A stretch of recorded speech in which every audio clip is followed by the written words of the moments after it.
Big weekend, Ryder Cup. What else? There's like something else going on. I can't think. Oh, the baseball playoffs, right? Tons of things. Oh, and we're playing Ole Miss. Yeah, that's pretty big. All that other stuff was just to make sure you guys were awake. Um, yeah, obviously, just a quick recap from this weekend. I was really pleased with the preparation of our football team. Going into a week where, you're off from the SEC. The things that are really important are how you prepare and playing to a standard. And I thought, outside the first 3 and out, our offense was what it should be, and that was extremely efficient. I think we had 5 consecutive touchdowns leading into the second half. Our defense gave up, I think, 31 yards. So, what you're looking for is a dominating performance in the first half, and we certainly got that. So, really pleased with the way our guys handled the game, the way they prepared, and then their performance certainly showed that.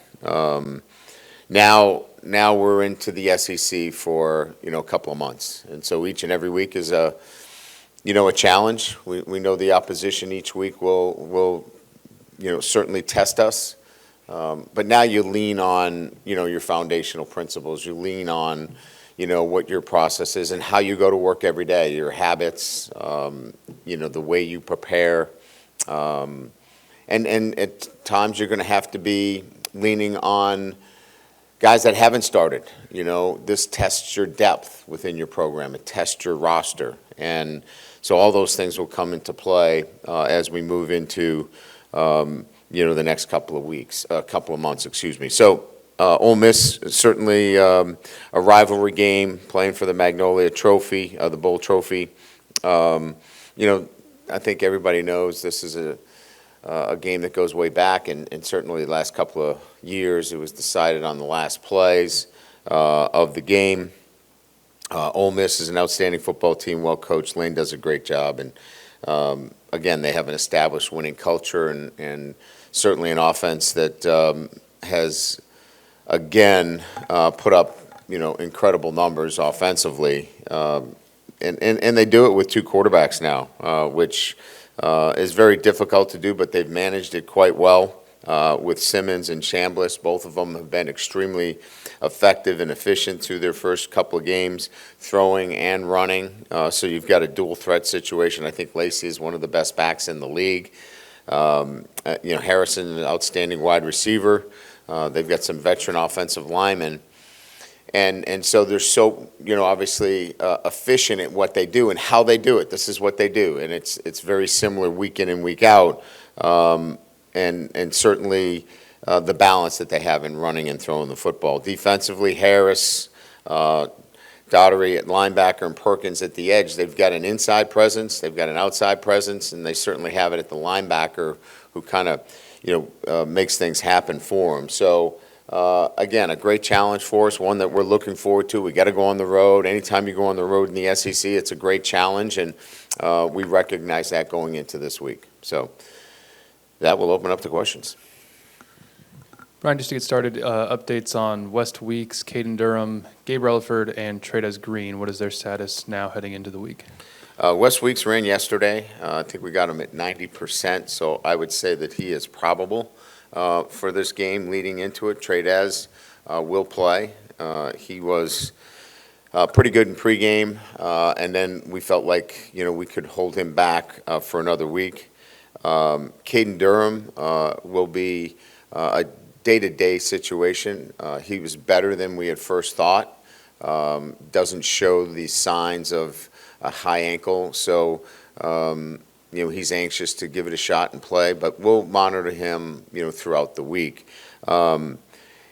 Gabe Relaford has a subluxation of his shoulder, so he is out this week, and then we will determine whether surgery is necessary or he can play with it. We certainly want to respect the fact that in this situation, a defensive lineman, you want to make sure he's healthy and pass rush. And if he can't compete at the level he needs to, then we'll look at the options that are in front of us, and surgery could be an option. I think that covers everybody. Hey, Coach. The last time you went to Oxford, you scored 49, didn't win the game. I think you referenced that as a low point for you guys defensively. How much better do you feel this time around with this defense going there? Yeah, I mean, I think we've talked about, even the Clemson game, right, Jacques? You feel better about those games because you're taking a defense that you know can stand up against the environment, going on the road and all those things. And we're a much more cohesive group. The roster's better, the players are better. Those were good, tough kids that played hard for us, but, we're a little short in some areas. So we bring a defense with us. Now we'll have to match, obviously, I don't know about all the points, but we got to score too. Like we talked about last week. I mean, we can't, be scoring a touchdown or 10 points. That's not going to cut it in the SEC. So continue to play at the level that we have defensively, and then bring your offense up to the level that it needs to be to win games in the SEC. Brian, it kind of appeared that DJ Chester would become sort of your sixth man. Would go anywhere on the offensive line. Without him for the first half, Yeah. Where does that leave you if you do need a backup? Yeah, I mean, it's one that we have to adjust to this week. Braden Augustus went in there and did a solid job for us. This is the backup center. He'll be called on to do that again. Karius Kern now steps into that rotating tackle position for us. We have enough depth inside with Paul and Cohen Eccles, and then Ori Williams got a lot of play and did some really good things. So we just have to switch it up in the first half if we, in fact, have to go to a number two. Coach over here, I know you just referenced it, but playing different quarterbacks potentially with Ole Miss and what they have. I know y'all just played two different quarterbacks in Southeast. Coach Selfley, that's what he wants to do. So how does that really help the team prepare, especially defensively, knowing you're playing as potentially two quarterbacks this weekend? Yeah, I think it was, in some instances, it would be like Texas A&M last year. Those are two different quarterbacks. One was a pro-style quarterback, and one was certainly a dual threat that could run zone reads, do things of that nature. And it changes you dramatically. This week, both these quarterbacks are similar. And now they have different skill sets in terms of but they can run the same offense with both of these players. So I'm not saying it's easier. It's hard, right? You've got two really good players, but it's not as that one is a pro-style quarterback and is not going to run, and the other one is simply a dual threat. They're both very similar. Brian, I got two on Ole Miss if I can. How much and how effective does Ole Miss use tempo to their advantage? And then a lot of people consider Lane to be a great in-game play caller. What in your opinion, constitutes being a great in-game play caller? Yeah, their tempo is the best in the league. So, you have to get lined up. And in some instances, it keeps you from doing too much. You got to get your cleats in the ground. You've got to be fundamentally sound. And I think, Lane does a great job adapting to what's going on in the game itself, right? And I think more than anything else is that, you can plan for things to happen, right? But then you have to be able to prepare what's the next step. And he's obviously very experienced at what he does. And during the game, he can adjust as he sees that he needs to. Coach, with DJ Chester starting the second half at right tackle, what do you sort of see in him as a potential tackle option for you guys, even if he's going to miss the first half of the next game? And what does Weston Davis sort of need to improve on in order to fortify his spot a little more? Yeah, I don't. That position's not up for grabs. Weston Davis has done a really good job. He needed a break. We needed to get him back to where he needs to be as one of the five guys working together. So it was a good learning experience for him. But more importantly, we wanted to get DJ some more tackle reps. As you know, he's gotten plenty of center reps. He started 13 games for us last year. So this was more of an opportunity to get him in the game and get some more tackle reps because, as referenced earlier, he's our first guy in at any one of those five positions. Coach, how do you view your running back room going into this game with Caden being nicked and Jawan? Has he earned more touches with the way he's playing?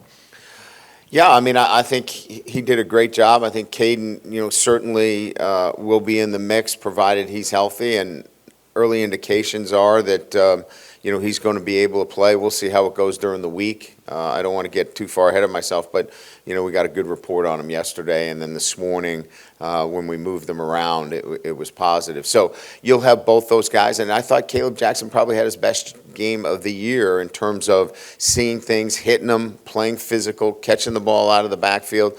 He was outstanding on the times that we had some two-back runs in there leading as well. So I still think we have those three, and then, we keep bringing Harlem along as he continues to grow within the offense. So I don't think we go into the game, shorthanded in any respect.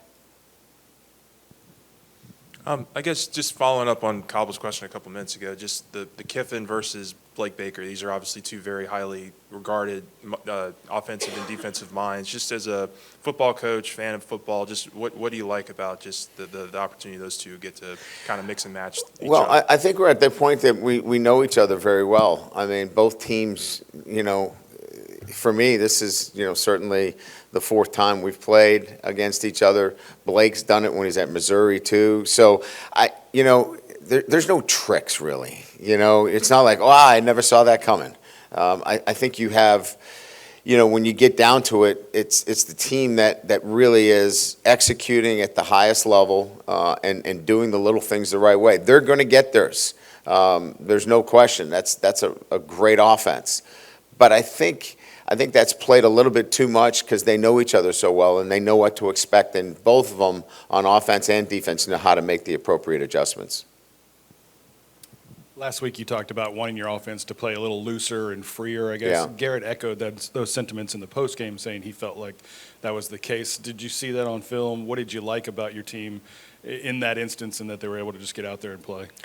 Yeah, I mean, I think, it's kind of going back to what I said earlier is that I want our teams not to be so scripted. And I thought we got a little scripted offensively and, to the point where, it was so planned out and then the game starts.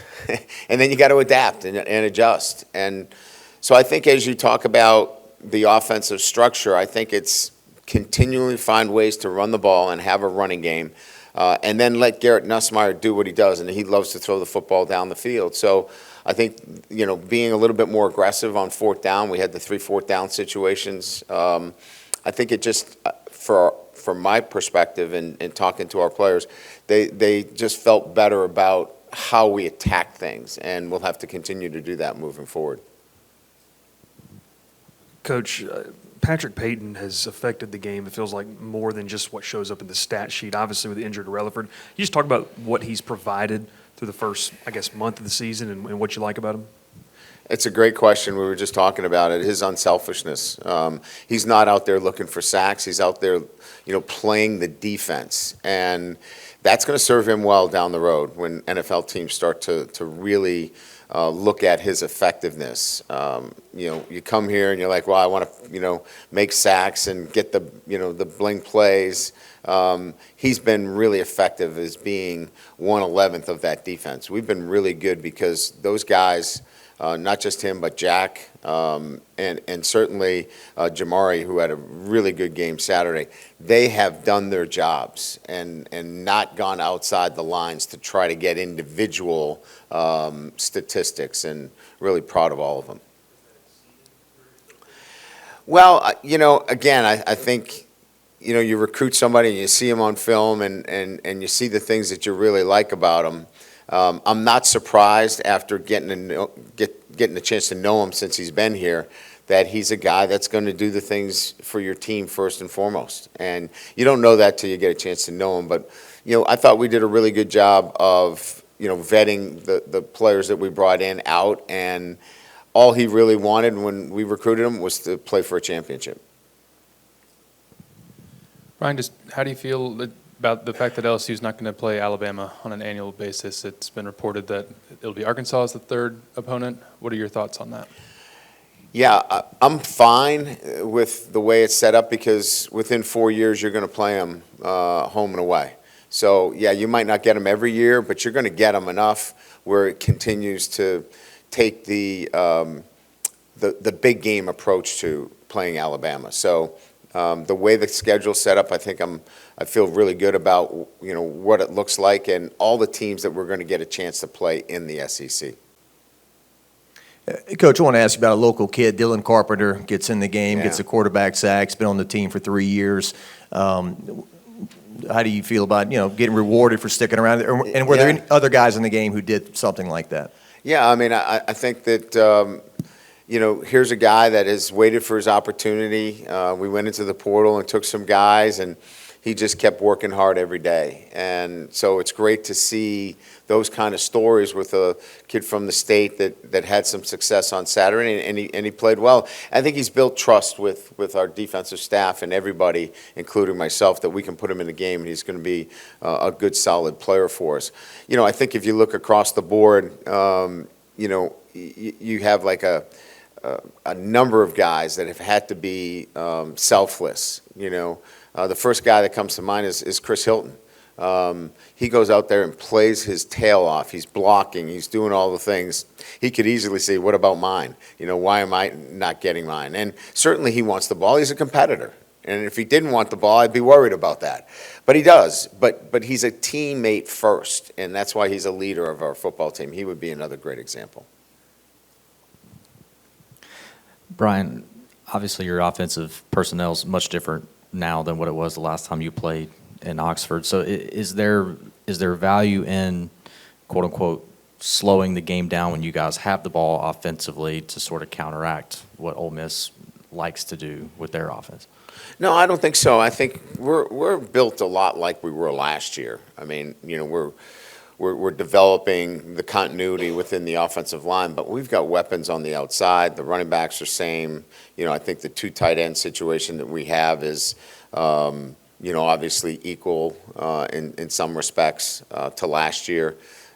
So I think we're very similar to last year in that sense. We just can't turn the ball over, and we can't have the 3 and outs that we've had. We've got to maintain possession of the football. And I think defensively, I think they know what to expect. It's going to be up-tempo. We're going to have to defend against big plays, and we're going to have to get off the field on 3rd down. Blake and Corey get a lot of love, obviously, but what about the job Jake has done with that safeties room, and what are your expectations for that group in this game, which could be huge? Yeah, I mean, Jake has done a great job since he's been here. I mean, again, we're getting more experienced and veteran players on the field, and from a coaching standpoint, let's not overrate this. We've got better players, and those kids played hard for us last year, but these are really good players. And so Blake's a better defensive coordinator. Kevin Peoples is a better edge coach. We're all better. I'm a better coach because we haven't lost the game. All of these things have to do with your players ultimately are playing the game. And we're gonna have a process for them, and we're gonna coach them and teach them. We're tackling so much better, and obviously that's something that we work on. So I don't want to say it's all the players and the coaches have nothing to do with it, but you start there, and then you have an expectation to put those kids in a good position. A lot has kind of already been reported, and you've talked a lot about sort of the effort that went into getting a lot of these defensive players over the past year. But I guess maybe at what point did y'all know that you'd be able to kind of sign these kind of defensive players that you did? And I don't know, is there anything else that kind of went into it that you maybe haven't talked about before? Well, I mean, you need resources, and our fan base rallied. We had really good support that allowed us to be competitive in what is now an NIL marketplace, if you will. So you need the resources to be able to go out to do that. We built a front office that identified the right talent and was effective in doing so. Then we closed the deal with the ability to have the resources necessary to attract that caliber player. So, it's a number of things. It's having a fan base, a donor base.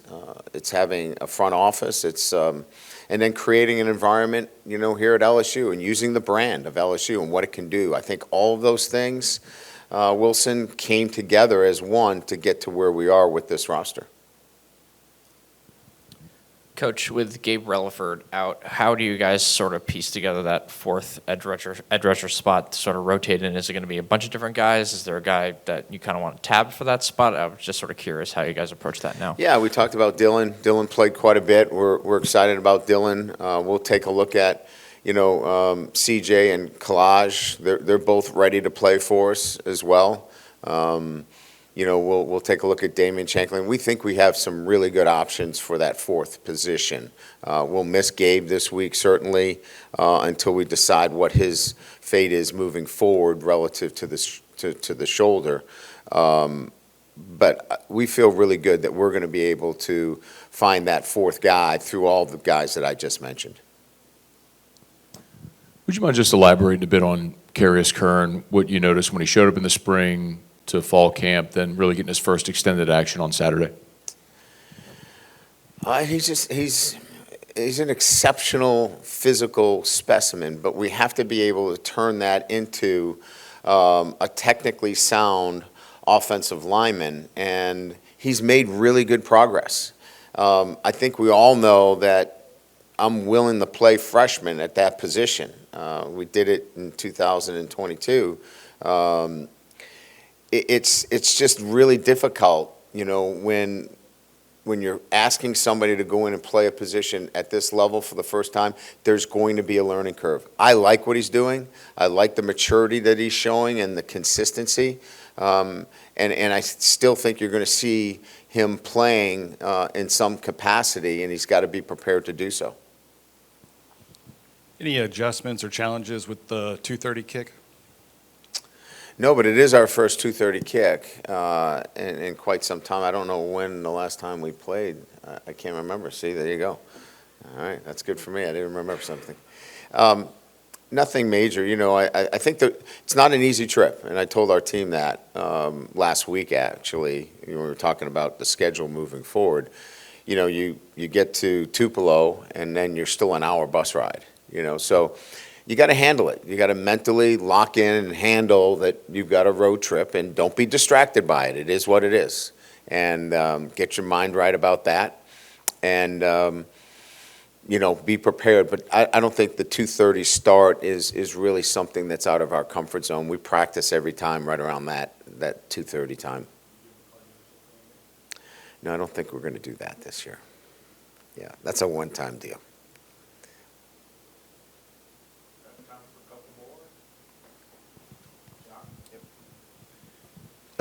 Just looking at Garrett after the game, I mean, he's 100%. He's making all the throws he's always been able to make, scrambling, all that. You feel? Well, you saw him play versus the other teams, and you saw him that night, and I think you could see a difference in what he was doing. He was much more confident throwing the football. I think, he saw opportunities to run. He took it. I thought his escape out of the pocket where he threw the touchdown pass was outstanding. Those are the things that we're looking for from him. And quite frankly, giving him the opportunity to push the ball down the field. He's highly accurate in throwing the ball down the field. So, there's a couple things we can clean up, with him. And I think that's good that there's a couple and he can continue to play better. But it's good to see him back to where he had been prior to the year. And I know he's feeling really comfortable right now. Coach, with DJ Pickett, he's allowed just 3 receptions all season. What did he sort of need to learn to take that next step and really earn that, increased playing time as the season has sort of gone along?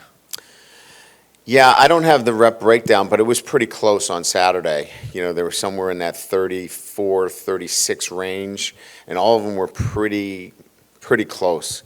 I think you've got, right now we're rolling in with 3, and those 3 guys are pretty talented. And so I think you'll see that continue in terms of his reps.